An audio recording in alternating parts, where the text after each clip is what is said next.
Imagine waking up tomorrow morning to discover that everything you thought you knew about human civilization was wrong. Not slightly off. Not missing a few details. Fundamentally, completely, and irrevocably wrong.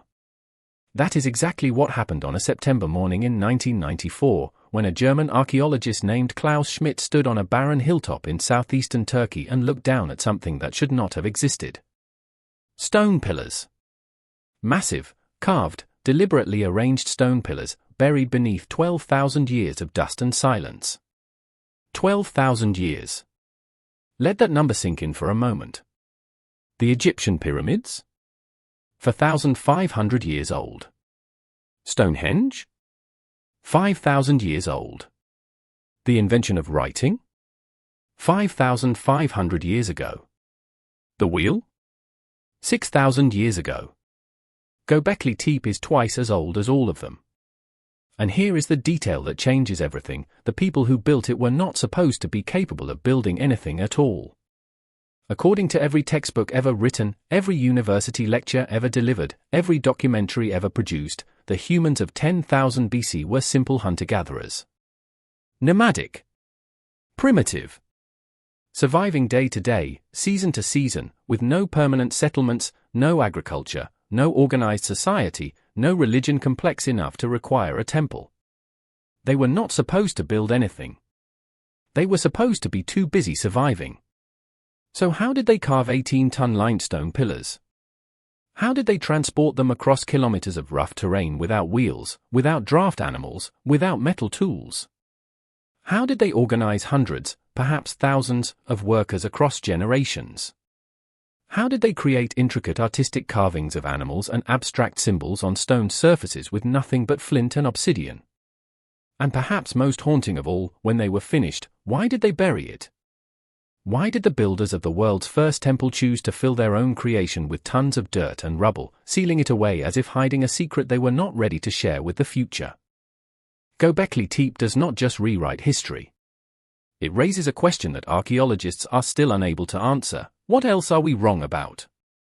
To understand why Göbekli Tepe is so shocking, you need to understand the world in which it was built. The year is approximately 9600 BC. The last ice age has just ended. Glaciers that once covered vast portions of the northern hemisphere are retreating, reshaping coastlines, flooding river valleys, transforming the climate of the entire planet. The Fertile Crescent, the region stretching from modern-day Turkey through Syria, Iraq, and into the Jordan Valley, is experiencing something new: warmth, rainfall, and the first fragile beginnings of what would become agriculture. But that transformation has not happened yet. In 9600 BC, the humans living in this region are still fundamentally hunter-gatherers. They follow herds of gazelle and wild cattle across seasonal migration routes. They live in small, mobile groups. Archaeologists estimate bands of perhaps 20 to 50 individuals, moving with the seasons, leaving no permanent mark on the landscape. And then there is Göbekli Tepe. The site sits on the highest point of a mountain ridge in what is now the Sanliurfa province of southeastern Turkey. It covers roughly 90,000 square meters, about 12 football fields. Beneath its surface lie at least 20 circular enclosures, each containing massive T-shaped limestone pillars. The largest pillars stand 5 to 6 meters tall and weigh between 10 and 20 tons each. The scale is staggering. But the real revelation is not the size. It is the art. These pillars are covered with carvings. Foxes, snakes, wild boars, cranes, lions, scorpions, vultures, spiders, and ibises, a menagerie of animals rendered with a sophistication that would be impressive from any era, let alone from 12,000 years ago. Some carvings jut outward in high relief with three-dimensional depth. Others are carved with such precision that the textures of animal fur and feathers are clearly visible. The central pillars in each enclosure have a particularly haunting quality. They are shaped like the letter T, but look carefully and you begin to see something disturbing. The horizontal bar represents shoulders. The vertical shaft represents a body. These pillars have arms carved along their sides, hands at the front, belts around their waists. They are not just pillars. They are beings. Giant, faceless beings of stone, standing in a circle, facing each other in eternal silence. What were they? Gods? Ancestors? Supernatural guardians? The builders left no written record. They could not, writing would not be invented for another 6,000 years. The meaning of Göbekli Tepe is locked inside the minds of people who have been dead for 100 centuries. The first question every archaeologist asks is, how? How did people without agriculture, without metal, without wheels, without organized government, how did they build this? The answer begins with a number, 400. That is the minimum estimate of workers required to quarry, transport, and erect the largest stone pillars. 400 people. Working together. Toward a single goal. In 9600 BC. This is not a small family band following a herd. This is an organized workforce. This is coordination across multiple groups, multiple territories, multiple generations. This is, in every meaningful sense of the word, society. The quarrying evidence alone is extraordinary. In the limestone bedrock near the site, archaeologists found unfinished pillars still partially attached to the rock. The largest, nicknamed the unfinished pillar, would have stood 7 meters tall and weighed 50 tons if completed. Around it lie hundreds of worn flint picks and obsidian blades, the tools of the carvers. Picture that scene.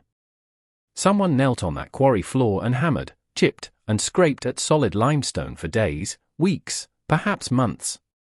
No metal. Just hard stone striking harder stone until a pillar emerged. And then they moved it, using ropes, wooden sledges, and hundreds of human bodies, up a slope and into position. Archaeobotanical evidence adds another revelation. Researchers found hundreds of thousands of animal bones and evidence of large-scale food preparation. This was a feast site, perhaps the earliest evidence of feasting in human history. People came here not just to build, but to eat and celebrate together, to participate in something communal that transcended the daily struggle for survival. Some researchers have proposed a radical hypothesis: perhaps Göbekli Tepe did not come after agriculture. Perhaps it caused it. Feeding the workforce required to build and maintain this site would have created enormous, sustained demand for food, potentially pushing people to begin deliberately cultivating wild grains nearby. Genetic evidence offers support. DNA analysis has traced the origins of modern wheat varieties to wild einkorn that grew within 30 kilometers of Göbekli Tepe. Agriculture may not have invented temples. Temples may have invented agriculture. Then comes the question archaeology cannot yet answer: why did they bury it? Between approximately 800 BC and 700 BC, the builders deliberately filled each enclosure with debris. Not natural abandonment. A deliberate act: tons of flint chips, animal bones, and soil packed in, sealing the pillars under meters of fill. New enclosures were built on top. Then those were filled too. Layer after layer, until the entire hilltop became an artificial mound 12 meters high. Were they hiding something?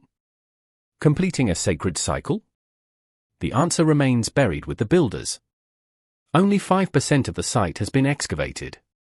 95% remains underground. The discovery of Göbekli Tepe forced archaeologists to rethink the entire framework of human prehistory. The standard model held that religion and monumental architecture were products of civilization, luxuries made possible by agricultural surplus and social specialization. Göbekli Tepe inverts this completely. It suggests the capacity for symbolic thought, for collective ritual, for building toward something larger than survival. These were already present in us, deep in our prehistoric minds, long before the first seed was deliberately planted. Modern ground-penetrating radar has revealed additional structures extending far beyond excavated areas. The true scale of the site may dwarf what we currently know.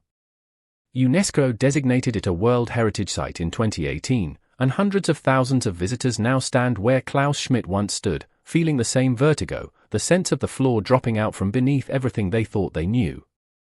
12,000 years ago, on a hilltop in southeastern Turkey, someone looked at a piece of limestone and saw a god inside it. And they spent years of their life setting that god free from the stone. We do not know their name. We do not know their language or what they believed or feared or hoped. But we know what they built. We know they organized hundreds of people around a shared vision of something sacred. We know they carved animals with deep care and meaning. We know they built, and rebuilt, and built again, and then buried their creation with the same deliberate intention with which they had raised it. Göbekli Tepe tells us something profound about ourselves. Before agriculture, before cities, before writing, before civilization, as we define it, even existed, we were already building temples. We were already reaching, in stone and silence, toward something we could not see but absolutely believed was there.